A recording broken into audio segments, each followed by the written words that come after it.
So we just did a climb that was probably 4,000 feet of elevation, right? How important is climbing to your basic training program? Well, as with most things, it kind of depends.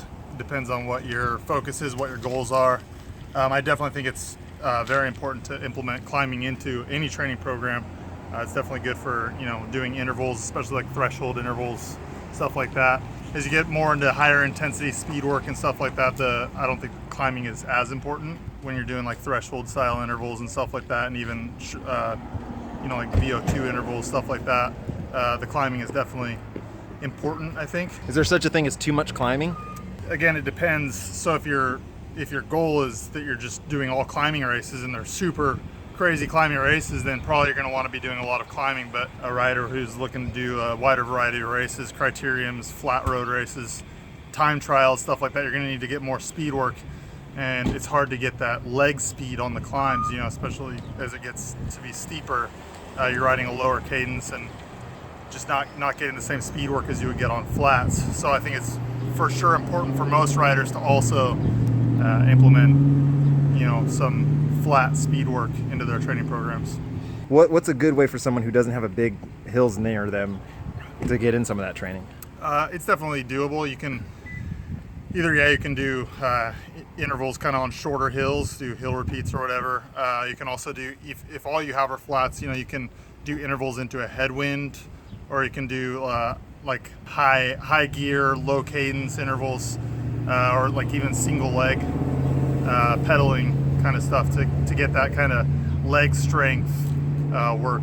If you have no climbs, but you structure your training good and you have a good training program, will that still benefit you on long climbs? It's definitely going to benefit you everywhere. If you have a good structured training program, you're going to be able to build up your threshold, and when you get to a climb, you're going to have a higher threshold, so you're going to be able to climb faster than you would be able to if you weren't, riding on a structured training program. But I still think that for sure doing climbing is going to help you climb faster no matter what. What's your pro tip for a long 40-minute to hour climb? Don't be heavy. Yeah. I wouldn't know much about that. I'm not much of a climber myself, but definitely know your threshold, know your kind of how to pace yourself, and what kind of pace you can do for that long of a climb, and try not to go too deep into the red, because then you're just going to be on the back foot the whole rest of the climb.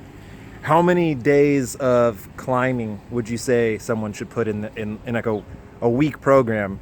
Should they say at least hit a climb once a week, twice a week, just whenever? I think for sure at least once a week is a good thing, to do some intervals on a climb at least once a week. I think is definitely would be beneficial, but I wouldn't want to like put a cap on it or say, you need to do it so many times a week, personally. Right on.